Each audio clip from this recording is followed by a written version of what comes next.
Good morning class. आज की video में हम बात करेंगे मेंस्ट्रुएशन साइकिल के बारे में। देखिए, जिस तरह मेल में टेस्टिस की संख्या 2 होती है, उसी प्रकार फीमेल में ओवरी की भी संख्या 2 होती है। यह ओवरी, अरे ओवरी से क्या बनता है? ओवम बनता है। ये एक माह अगर इस तरफ बनेगा तो दूसरा माह इस तरफ बनेगा। मानिए कि जनवरी में ये इस तरफ बना था, फरवरी में यह इस तरफ बनेगा। ये ओवरी से ओवम बनता है। ओवरी से जैसे ही ओवम बनता है तो ये स्पर्म का वेट करता रहता है, ये स्पर्म का इंतजार करता रहता है। मानिए कि ओवरी से ओवम बना और जैसे ही स्पर्म ये विजिना के रास्ते स्पर्म यहाँ पहुंचा, जैसे ही निषेचन कर लिया तो यहाँ पे क्या होता है? ये यूट्रस में बच्चा जन्म ले लेता है। यूट्रस में क्या जन्म ले लेता है? बच्चा जन्म ले लेता है। और जैसे ही बच्चा पैदा लिया, ये ओवरी से ओवम बनना बंद हो जाता है और ओवरी से ओवम बंद हो जाता है और मेंस्ट्रुएशन साइकिल की क्रिया भी क्या होती है? बंद हो जाती है। तो जब किसी फीमेल को अगर ओवरी से ओवम बनना स्टार्ट था और वो बंद हो गया, समझिए क्या होगा? वो प्रेग्नेंट हो गई। चाहे कोई भी हो, लड़की हो या लेडीज हो, कोई भी, जैसे ही उसको ओवरी से ओवम बना, मेंस्ट्रुएशन साइकिल क्रिया रुका तो क्या हो गई? प्रेग्नेंट हो गई। अब क्या होता है? ये टोटल 30 दिन का नहीं, 28 दिन का होता है और ये लड़की में 13 से 14 साल की उम्र में ओवरी से ओवम बनना स्टार्ट होता है। ओवरी से ओवम बनना 13 से 14 साल की उम्र में स्टार्ट होता है और ये 1 महीना का नहीं, टोटल 28 दिनों का मेंस्ट्रुएशन साइकिल होता है। इसमें क्या होता है? एक माह अगर इस तरफ बना तो दूसरा माह इस तरफ बनेगा। ठीक, मानिए कि जनवरी में यहाँ ओवरी से ओवम बना, ठीक, ओवरी से ओवम बना और यहाँ मतलब इसकी कोई स्पर्म निषेचन नहीं हुआ, स्पर्म यहाँ तक नहीं पहुंचा। मतलब या तो वो कुमारी थी या मतलब किसी के साथ चक्कर उक्कर उसका नहीं था, इसलिए मतलब क्या हुआ? इसका निषेचन नहीं हो पाया। निषेचन नहीं हो पाया तो क्या होता है कि पीरियड के 7 दिन पहले, मतलब जब ये पीरियड होता है तो पीरियड के 7 दिन पहले क्या होता है? ये या तो ये बाहर निकलता है या फिर ये बाहर निकलने की तैयारी में रहता है। ये क्या होता है? या तो ये खराब होकर बाहर निकलता है या फिर बाहर होने की तैयारी में रहता है। तो इसी 7 दिन के दौरान, इस 7 दिन के दौरान अगर सेक्स किया जाए, सेक्सुअल रिलेशनशिप बनाया जाए तो वो प्रेग्नेंट नहीं होगी। ये पीरियड जो होता है 1 से 7 दिनों का होता है, ऑन एवरी 4 डेज। कम से कम 1 दिन और ज्यादा से ज्यादा 7 दिनों का टाइम लगता है। अब देखिए, जैसे ही ये अगले माह इस तरफ बना था तो इस माह इस तरफ बनेगा। इस तरफ जो बनता है तो इसको बनने में टोटल 7 दिनों का टाइम लगता है। 7 दिन ओवरी से ओवम बनता है। ओवरी 7 दिनों के बाद ये फ्लोपियन ट्यूब में पहुंचता है। ये फ्लोपियन ट्यूब में पहुंचता है तो ये क्या होता है कि 7 दिन तो ये या तो ये बाहर निकलता है या फिर ये बाहर निकलने की तैयारी में था। इस 7 दिन के दौरान, 7 दिन पहले मतलब पीरियड के 7 दिन पहले ये तो बनता रहता है। 7 दिन के बाद फ्लोपियन ट्यूब, इस दौरान अगर 7 दिन के दौरान अगर सेक्सुअल रिलेशनशिप बनाया जाए, अगर स्पर्म चला भी गया तो प्रेग्नेंट नहीं होगा, क्योंकि जब तक ये ओवम फ्लोपियन ट्यूब में नहीं आएगा तब तक वो प्रेग्नेंट नहीं होगी। क्योंकि निषेचन जो होता है अंडाणु और शुक्राणु वो फ्लोपियन ट्यूब पर जाकर निषेचन करता है। इसलिए पीरियड के 7 दिन पहले और पीरियड के 7 दिन बाद अगर सेक्सुअल रिलेशनशिप बनाया जाए तो वो प्रेग्नेंट नहीं होगी। जैसा कि आप लोग जानते हैं कि हजारों साल से हमारे यहाँ एक प्रथा चली आ रही है कि लड़कियों की शादी 12 से 13 साल की उम्र में ही कर दिया जाता था। पहले क्या होता था कि बाल विवाह किया जाता था, जिसमें लड़कियों की शादी 12 से 13 साल से कम उम्र में ही किया जाता था। 12 से 13 साल की उम्र में शादी कर दिया जाता था। उसमें क्या होता था कि जब फर्स्ट टाइम सेक्सुअल रिलेशनशिप बनाया जाता था, जैसे ही फर्स्ट टाइम में सेक्सुअल रिलेशनशिप बना तो इसमें क्या होती थी? ब्लीडिंग होती थी, जिसके कारण सबको लगता था कि इसका मतलब पहला टाइम है, फर्स्ट टाइम ये सेक्सुअल रिलेशनशिप बन रहा है, जिसके कारण इसको ब्लीडिंग हो रही है। और वही क्या है कि हर हिंदुस्तानी के मन में अभी भी एक गलत फहमी बैठा हुआ है, वही प्रथा के लिए एक गलत फहमी बैठा हुआ है। अभी जो क्या होता है कि जब शादी होता है तो फर्स्ट टाइम सेक्सुअल रिलेशनशिप बनता है तो जिसका मतलब ब्लीडिंग हुआ तो सही है, और जिसको ब्लीडिंग नहीं होता तो उसको समाज में क्या होता है? भेदभाव की नज़रों से देखा जाता है। उसको ऐसा लगता है कि लड़की मतलब इससे पहले भी सेक्सुअल रिलेशनशिप बना चुकी है। पर दोस्तों ये बिल्कुल गलत बात है, क्योंकि ये हाइमेन जो है, ये देखिए यूट्रस है और ये वेजिना, यहाँ पे एक झिल्ली लगी होती है नॉर्मल। ये झिल्ली इतनी कमजोर होती है, इसको क्या कहते हैं? हाइमेन। ये झिल्ली मतलब इतनी कमजोर होती है कि अगर 10 बार सीढ़ी अगर ऊपर नीचे चढ़ गया तो मतलब झिल्ली ऑटोमेटिक टूट जाती है। और ये झिल्ली 13 साल की उम्र में, मतलब 13 साल के बाद ये झिल्ली ऑटोमेटिक टूट जाती है। क्योंकि देखिए 13 साल से पहले तो कुछ करेगी नहीं, और 13 साल के बाद आजकल क्या होता है कि अक्सर लड़कियां साइकिल चलाती है या फिर सीढ़ी ऊपर नीचे कहीं चढ़ेगी या फिर वजन उठाएगी, मतलब कोई भी अगर हार्ड वर्क करती है तो उसका हाइमेन क्या होती है उसी वक्त टूट जाता है। उसी वक्त टूटने की वजह से क्या होता है, आजकल की शादी कितना 20 से 22 साल की उम्र में लड़कियों की शादी किया जाता है। लड़कियों की शादी कब होता है, 20 से 22 सालों की उम्र में किया जाता है। जब तो उसका जब सेक्स होता है, मतलब सेक्सुअल रिलेशनशिप जब बनता है तो क्या होता है, ब्लीडिंग नहीं होती है। अब ब्लीडिंग नहीं होता है तो लड़कों के मन में अब गलत फहमी बैठ जाती है कि इसका मतलब पहले भी सेक्सुअल रिलेशनशिप ये बना चुके हैं जिसके कारण ब्लीडिंग नहीं हुआ। पर दोस्तों ये गलत है, क्योंकि 20 से 22 साल की उम्र में उसका शादी हुआ। सोचिए अब इससे पहले ये कितना बार सीढ़ी चढ़ा होगा, बहुत हार्डवर्क किया होगा, जिसके कारण झिल्ली क्या होती है, ऑटोमेटिक टूट जाती है। क्योंकि ये 13 साल के बाद अपने आप ये झिल्ली क्या होती है, टूट जाती है, जिसके कारण क्या होता है, ब्लीडिंग नहीं होती है। तो ये मन से निकाल दे, मतलब बिल्कुल ये निकाल दे कि ऐसा कुछ नहीं है कि मतलब फर्स्ट टाइम सेक्सुअल रिलेशनशिप बनता है तो ब्लीडिंग होती है। हाँ, अगर अभी भी आप चाहते हैं कि हम अगर फर्स्ट टाइम सेक्सुअल रिलेशनशिप बनाए तो ब्लीडिंग हो, तो इसके लिए आपको 12 से 13 साल की उम्र में शादी कर लीजिए और सीधे जेल चले जाइए। हाँ, अगर इस जेल से बचना चाहते हैं तो यही 20 से 22 सालों की उम्र में शादी कीजिए, लेकिन यहाँ नो ब्लीडिंग होगा, यहाँ कोई ब्लीडिंग नहीं होगा। जिस प्रकार मेल में टेस्टिस की संख्या 2 होती है और ये वैस नामक नस से जुड़ा हुआ होता है, और पेनिस, मतलब जिस प्रकार ये टेस्टिस मेल में टेस्टिस जो है स्पर्म को बनाती है, ठीक उसी प्रकार फीमेल में ये क्या होती है, ओवरी,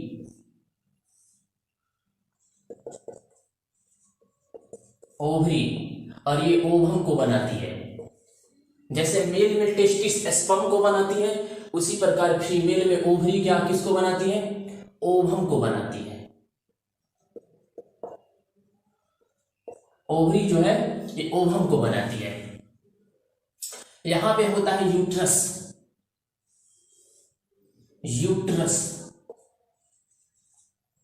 इसको गर्भाशय कहते हैं, यूट्रस को गर्भाशय कहते हैं और देहाती भाषा में बचदानी भी कहते हैं। और यहाँ पे विजिना होता है, विजिना,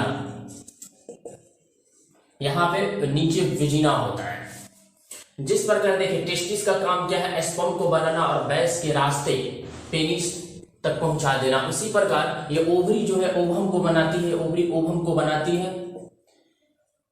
तो टेस्टिस एक साथ बनता है, टेस्टिस जो है स्पर्म को दोनों को एक साथ बनाते हैं, लेकिन ओवरी एक साथ नहीं बनता। दोनों ओवरी, जैसे कि जनवरी में इससे ओवरी ओवम बनाया तो फरवरी में इस तरह बनाएगी। और यहां पर जो है एक नस, ये नस है। जिस प्रकार देखिए पेनिस और टेस्टिस ये वैस डिफरेंस नामक नस से जुड़ा हुआ है, उसी प्रकार ये जो है ये फ्लोपियन ट्यूब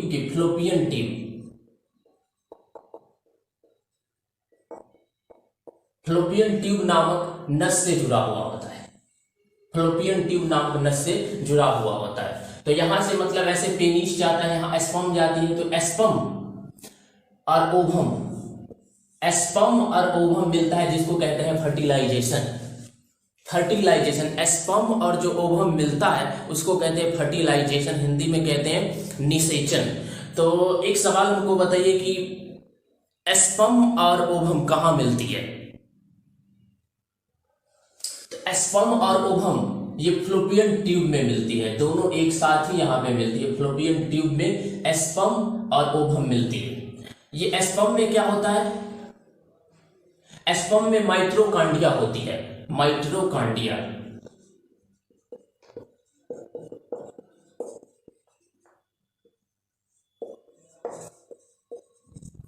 स्पर्म में माइटोकॉन्ड्रिया होती है, लेकिन ओवम में माइटोकॉन्ड्रिया नहीं होती। जिस कारण स्पर्म में माइटोकॉन्ड्रिया होती है तो ये क्या होता है, आगे जाता है, लेकिन ओवरी से ओवम बनता है। ओवम यहाँ पे फ्लोपियन ट्यूब पे आगे जमा होता है, ये आगे नहीं बढ़ता है, स्पर्म का वेट करता रहता है, क्योंकि स्पर्म में माइटोकॉन्ड्रिया होती है। तो क्वेश्चन पूछ सकता है कि स्पर्म और ओवम निषेचन कहाँ करता है, तो स्पर्म और ओवम निषेचन करता है यहाँ फ्लोपियन ट्यूब के नस पे। फ्लोपियन ट्यूब में स्पर्म और ओवम निषेचन करता है। अब पुरुष में क्या होता है, पुरुष नसबंदी जो होता है, एक पुरुष नसबंदी होता है, क्या करता है, इस नस को काट कर हटा दिया जाता है। इस नस को जो काट कर हटा दिया जाता है पुरुष में, इसको कहते हैं वैस्कोटॉमी।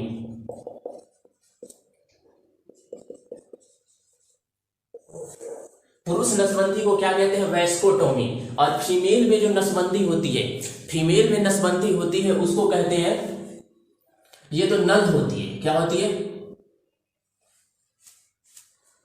ये नस होती है। और क्या करता है, इस नस को फ्लोपियन ट्यूब जो है नस, इसको काट के हटा दिया जाता है। इसको काट के जो हटा दिया जाता है तो इसको क्या कहते हैं, ट्यूबेकोटॉमी।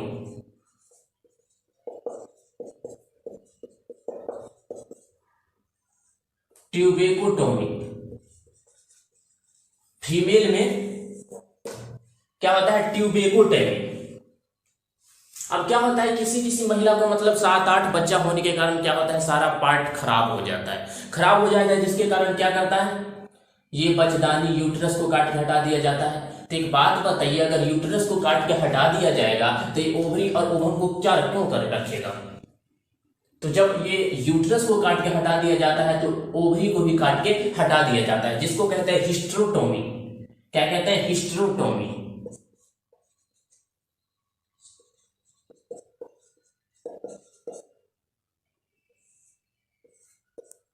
पूरे पार्ट को काट के हटा दिया जाता है, मतलब ओवरी को भी काट के हटा दिया जाता है, और ये यूट्रस बच्चेदानी को भी काट के हटा दिया जाता है, फ्लोपियन ट्यूब को भी, सारे पार्ट को ही काट के हटा दिया जाता है, जिसको कहते हैं हिस्टेरोटॉमी। और किसी किसी ये जो होता है ना, ये बीमारी भी हो जाता है हिस्टेरोटॉमी। ये जो मतलब इसको अगर काट के नहीं हटा दिया जाता है तो बीमारी हो जाता है, जिसको कहते हैं हिस्टीरिया। हिस्टीरिया नामक बीमारी होती है, किसी किसी महिला में हो जाती है। ये कैंसर का रूप ले लेता है, जिसके कारण पूरे पार्ट को काट कर हटा दिया जाता है, नहीं तो हिस्टीरिया नामक बीमारी हो जाती है। तो आई होप आप लोग समझ गए होंगे कि पुरुष में जो होता है वैस्कोटॉमी और महिला में होता है ट्यूबेकोटॉमी। और स्पर्म और ओवरी ओवम कहाँ मिलता है, फ्लोपियन ट्यूब पे जाके मिलता है। और बच्चा जो रहता है कहाँ, यहाँ यूट्रस में बच्चा रहता है। तो ये बताइए स्पर्म कहाँ गिरता है, स्पर्म गिरता कहाँ है, तो ऐसे पेनिस से गया, ये वेजिना के रास्ते गया, स्पर्म जो गिरता है वो यहाँ पे गिरता है, यूट्रस में जाके स्पर्म गिरता है। बेसिकली फीमेल में 3 हार्मोन्स होते हैं। पहला एस्ट्रोजन, पहला हार्मोन होता है एस्ट्रोजन।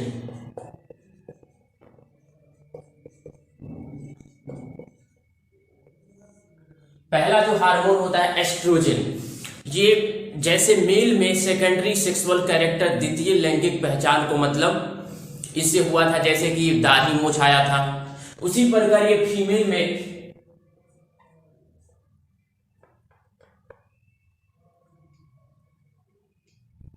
फीमेल का जो ब्रेस्ट होता है उसको ये बढ़ाता है, और मेंस्ट्रुएशन साइकिल की जो क्रिया होती है उसमें ये मदद करता है और ब्रेस्ट को बढ़ने में मदद करता है। ये जो हार्मोन्स है एस्ट्रोजन, ये मेंस्ट्रुएशन साइकिल की क्रिया में मदद करता है। जैसे कि मेल में होता है सेकेंडरी सेक्सुअल कैरेक्टर, द्वितीय लैंगिक पहचान हो, उसी प्रकार जैसे मेल का क्या था टेस्टोस्टेरोन, टेस्टोस्टेरोन की वजह से द्वितीय लैंगिक पहचान था, उसी प्रकार फीमेल में ये एस्ट्रोजन जो है मेंस्ट्रुएशन साइकिल को मदद करता है। ये मेंस्ट्रुएशन साइकिल यहीं से स्टार्ट होता है, इसी हार्मोन की वजह से ये जो है एस्ट्रोजन हार्मोन की वजह से फीमेल में मेंस्ट्रुएशन साइकिल स्टार्ट होता है। फीमेल का जो ब्रेस्ट होता है ये इसी हार्मोन के कारण बढ़ता है। उसके बाद दूसरा जो हार्मोन है ये प्रोजेस्टेरोन, प्रोजेस्टेरोन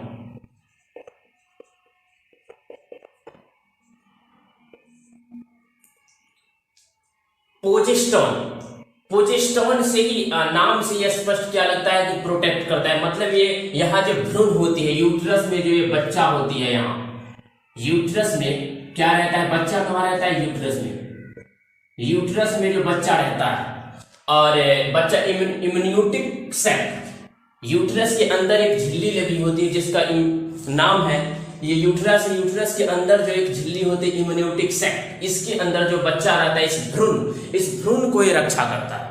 ये भ्रूण को क्या करता है? ये रक्षा करता है। ये भ्रूण को रक्षा करता है प्रोजेस्टेरोन नाम से ही लगता है कि इसके अंदर जो 9 महीने बच्चा जो गर्भ में रहता है, जैसे कि लड़का होगा अगर तो 9 महीना और लड़की होगी तो 9 महीना 10 दिन, क्योंकि लड़का से ज्यादा लड़की के शरीर में जो भाग होते हैं वो लड़की का ज्यादा होता है। जैसे ये ओवरी हो गया, ओवम हो गया, ये यूट्रस हो गया। तो लड़का होगा तो 9 महीना और लड़की होगा तो 9 महीना 10 दिन। इसी भ्रूण को जो ये रक्षा करता है प्रोजेस्टेरोन। और तीसरा जो हार्मोन होता है वो रिलैक्सिन हार्मोन। रिलैक्सिन, तीसरा हार्मोन कौन सा है? रिलैक्सिन। ये रिलैक्सिन हार्मोन जब जो बच्चा होता है, फीमेल को जो बच्चा होता है तो क्या करता है? कमर की जो हड्डी होती है, रिलैक्सिन नाम से ही लगता है कि ये रेस्ट देता है शरीर को। मतलब कि जब गर्भ में जो बच्चा होता है, गर्भ में, तो उसका सर ऊपर रहता है और पैर जो होता है वो नीचे रहता है। लेकिन जब टाइम छूटता है तो रिलैक्सिन हार्मोन की वजह से ये बच्चा को क्या करता है? ऊपर से नीचे की तरफ सर कर देता है, नीचे घुमा देता है।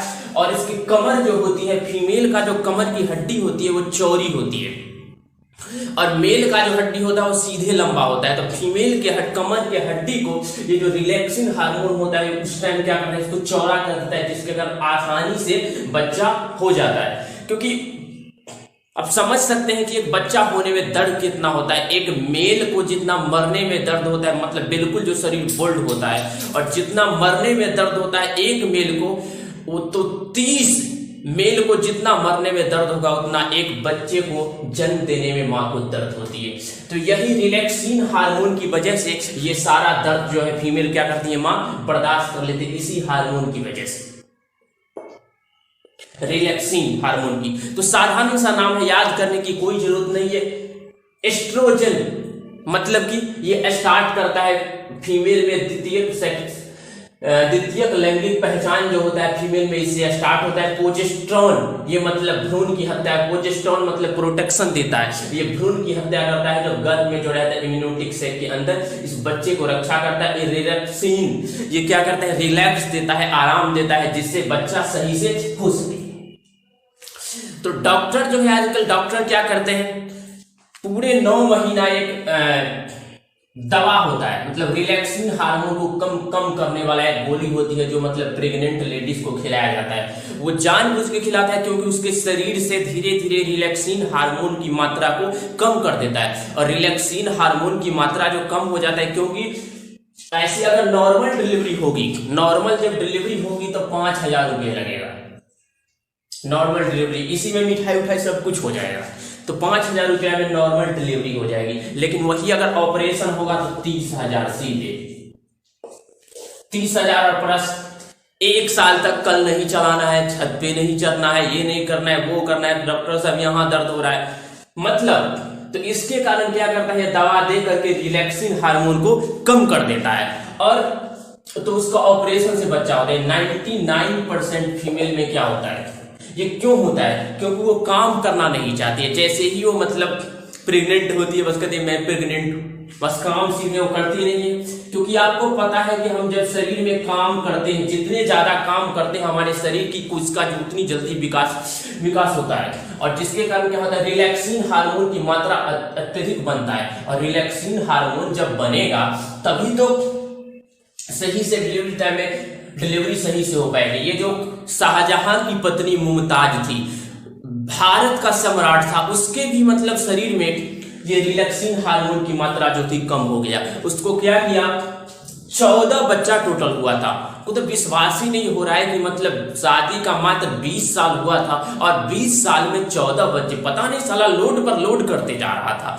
मतलब AK-47 था क्या? एकदम जैसे ही एक निकला दूसरा लोड कर दिया। तो हुआ क्या कि 14वें बच्चा में रिलैक्सिन हार्मोन की मात्रा कम हो गया, जिसके कारण क्या हुआ? बच्चा थोड़ा सा ही घूम पे आया, जिसके कारण मुमताज जो थी उसकी बच्चा मतलब पूरा ऐसे बाहर आ गया, लंबा बाहर आने के कारण ये मुमताज की मौत हो गई। उसी की याद में शाहजहां ने ताजमहल बनवा दिए। हद है यार, ऐसी कुछ बात है कि मतलब 14-20 साल में 14 मतलब क्या फैक्ट्री है, बच्चे की फैक्ट्री है क्या। तो इसी कारण रिलैक्सिन हार्मोन की मात्रा कम हो गई थी। अब क्या कर सकते हैं, उस वक्त तो इतना मेडिकल साइंस भी तो इतना नहीं था।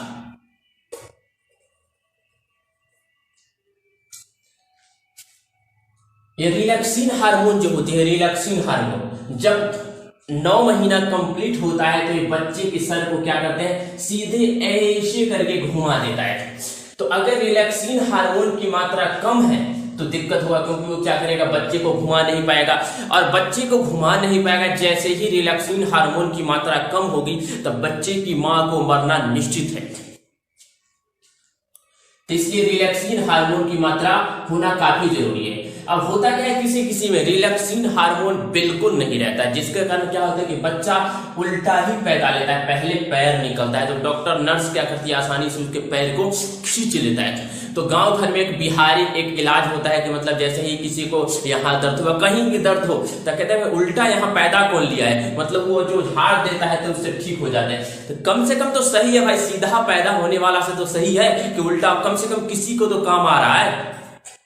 तो साधारण समझ, एस्ट्रोजन मतलब फीमेल में मेंस्ट्रुएशन साइकिल की क्रिया को मदद करता है, और फीमेल का जो ब्रेस्ट होता है वो उसी के कारण, इसी हार्मोन के कारण बढ़ने लगता है। उसके बाद प्रोजेस्टेरोन, ये 9 महीना जब गर्भ में बच्चे रहता है उसको रक्षा करता है। और रिलैक्सिन हार्मोन ये बच्चे होने के टाइम में ये फीमेल का जो कमर होता है उसको चौड़ा करता है और बच्चे को घुमा करता है, बच्चे की सर को मतलब नीचे की तरफ करता है, जिससे बच्चे होने में आसानी से बच्चा हो जाए।